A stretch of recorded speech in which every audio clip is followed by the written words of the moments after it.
বন্ধুরা, আজকে মজার হাসির 4জন চোরের গল্প নিয়ে এসেছি। একদিন এক গ্রামে 4জন খুব চালাক চোর ছিল। তাদের নাম গোবিন্দ, রবিন, টুনু আর মন্টু। 4জনই ভাবলো এই গ্রামে সবাই খুব সাধারণ, নিশ্চয়ই চুরি করা সহজ হবে।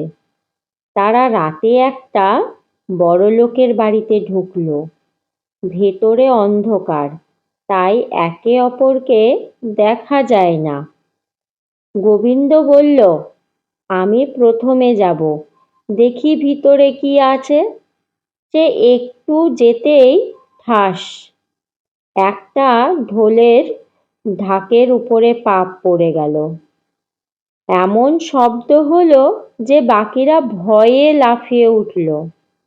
রবিন ফিসফিস করে বলল, চুপ, কেউ শুনে ফেললে ধরা পড়ে যাব।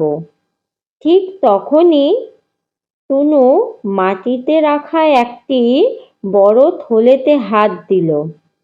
ভেবেছিল টাকা আছে, কিন্তু সেটা ছিল কাঁঠালের বীজের বস্তা। সে চেঁচিয়ে উঠল, আরে এটা কি রে? তক্ষুনি মন্টু বলল, চুপ কর, না হলে ধরা পড়ব। ঠিক তখনই বাইরের দিয়ে এক বুদ্ধিমান গ্রামবাসী যাচ্ছিল। নাম তার হরিদাস। সে দেখল বাড়ির ভিতর থেকে আজব সব শব্দ আসছে। সে কিছু না বলে একটা চালাকি করল। একটা বড় মাটির হাঁড়িতে পাথর ভরে রেখে ঘরের দরজার সামনে রাখল। তারপর চিৎকার করে বলল, এই যে আমি, পুলিশের লোক। দরজা খুললে বাঁচবে, না খুললে এই হাঁড়িটা ফাটবে।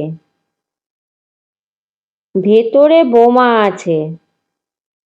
4জন চোরের মুখ সাদা। মন্টু বলল, বাঁচা যাবে না, পালা। গোবিন্দ জানলা দিয়ে লাফ দিতে গিয়ে কাদায় পড়ল। রবিনের পা দরজায় আটকে গেল। টুনু বস্তা মাথায় দিয়ে পালাতে গিয়ে পড়ে গেল। শেষে গ্রামের লোকজন এসে সেই 4জনকেই ধরল। হরিদাস হাসতে হাসতে বলল, তোমরা চুরি করতে এসেছিলে, কিন্তু নিজেরাই কমেডি করে দিলে। 4জন চোর পরে ঠিক করল, চুরি নয়, এখন থেকে নাটক করব। কারণ চুরি করে ধরা পড়লেও মানুষ হাসে, কিন্তু নাটক করে হাসালে সবাই হাততালি দেয়। বন্ধুরা, তোমাদের এই 4জন চোরের গল্প কেমন লাগলো আমাকে কমেন্ট করে অবশ্যই জানাবে। তোমরা তো আমার লং ভিডিও দেখো না, পারলে এই চোরের গল্পগুলো একবার শুনে দেখো। তোমাদের যদি ভালো লাগে তাহলে একটা লাইক করে দিও, আর চ্যানেলে নতুন হলে চ্যানেলটা সাবস্ক্রাইব করে দিও। আর যারা ফেসবুক থেকে দেখলে তারা অবশ্যই চ্যানেলে একটা ফলো করে দিও।